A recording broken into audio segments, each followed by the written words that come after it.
तो खालिस्तानी आतंकियों के अलावा पंजाब के जो गैंगस्टर कनाडा में पनाह लिए हुए हैं और वहां से भारत के खिलाफ काम कर रहे हैं, उनके खिलाफ भी एक्शन की तैयारी है। इन गैंगस्टर्स में लखबीर सिंह लांडा, अर्शदीप सिंह डल्ला, सुखडोल सिंह, हरविंदर सिंह रिंदा जैसे अपराधियों के नाम भी शामिल हैं, जो एनआईए ने अपनी लिस्ट में शामिल किए हैं। और इन पर भी अब उसी तरीके से कमरतोड़ कार्रवाई की जाएगी जैसा खालिस्तानी आतंकियों पर की जा रही है। अब आपको बताते हैं कि वो कौन से 8 आतंकी हैं जो कनाडा में छिपकर भारत विरोधी गतिविधियों को अंजाम दे रहे हैं। इन आतंकियों पर भारत की खुफिया नजर है और इन सब के खिलाफ डोजियर तैयार है और इन्हें पकड़ने के लिए जाल भी बिछाया जा चुका है।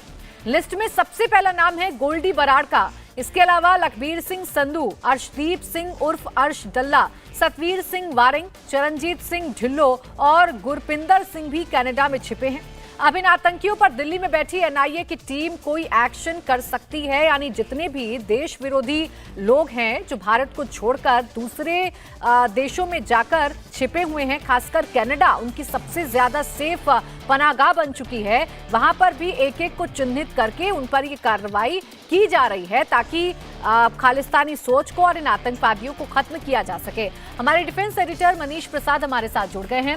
मनीष, किस तरीके की तैयारी एनआईए की तरफ से की गई है? लिस्ट तो सामने आ गई है, लेकिन इस लिस्ट के मुताबिक कैसे एक एक चेहरे पर शिकंजा कसा जाएगा एनआईए की तरफ से? प्राची, एनआईए ने जब मामला रजिस्टर किया था उसके बाद छानबीन शुरू की गई। हमारे पास वो डॉक्यूमेंट मौजूद है जिसमें इनके नाम, इनके डोजियर्स, इनका अता पता और इस समय जो करंट पोजीशन है, खासतौर पे कनाडा, यूके, यूएस के अंदर, जहां पर ये वहां की गवर्नमेंट के साथ मिलकर उसकी आड़ लेकर प्रोपेगेंडा फैला रहे हैं, भारत के खिलाफ एंटी नेशनल एक्टिविटी कर रहे हैं। इसीलिए गुरपंत सिंह पन्नू समेत करीबन 18 यानी कुल मिला के 19 जो खालिस्तानी टेररिस्ट हैं जिन्होंने कनाडा में हिंदुओं को टारगेट किया, उसके अलावा देश के खिलाफ एंटी नेशनल एक्टिविटी कर रहे हैं। और यहां पर जो सिंडिकेट है गैंगस्टर और लिकर माफिया का, उसके साथ मिलकर देश विरोधी गतिविधियों में लिप्त हैं। इसीलिए एनआईए ने एक एक कर जो गुरपंत सिंह पन्नू, हरप्रीत सिंह, परमजीत सिंह, सरबजीत सिंह, उसके बाद सुखपाल सिंह, जीएस धालीवाल, कुलवंत सिंह और जो तमाम वो लोग हैं जो कि आतंकी हैं जो कि इसमें शामिल हैं,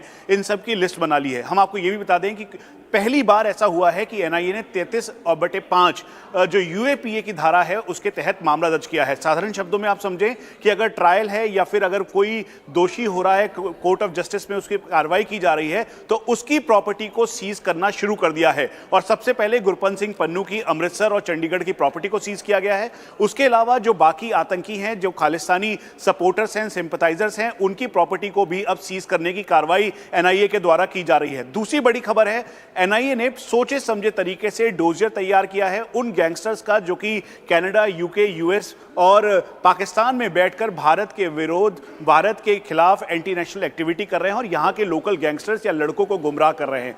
इसीलिए अब जो उनके रिश्तेदार हैं गुरपंत सिंह पन्नू समेत जो 19 खालिस्तानी टेररिस्ट और उसके अलावा जो बाकी गैंगस्टर हैं जो कि इस समय कनाडा या बाकी देशों में बैठे हुए हैं, उनके जो ओसीआई यानी ओवरसीज सिटीजन ऑफ इंडिया का कार्ड है उसको कैंसिल करने की तैयारी है। केवल यही नहीं बल्कि जितने भी एयरपोर्ट्स हैं वहां पर इनकी डिटेल साझा की जाएगी। और अगर कोई भी इनका रिश्तेदार है जो कि इंडिया से कनाडा जाना चाहता है या इंडिया से यूके, यूएस इनसे मिलना चाहता है, जो कि एस्टेब्लिश्ड रिश्तेदार है, तो उनको भी वीजा नहीं दिया जाएगा। इसके लिए सरकार पूरी तैयारी कर रही है और ये एक बड़ा कदम है। यानी डबल वॉर किया जा रहा है, डबल वार किया जा रहा है इन आतंकियों के ऊपर जो कि देश विरोधी गतिविधियों में लिप्त हैं। बिल्कुल, देखिए पूरी कोशिश है कि इन देश विरोधी गतिविधियों में लिप्त लोगों पर शिकंजा कसा जाए और इन्हें खत्म किया जाए।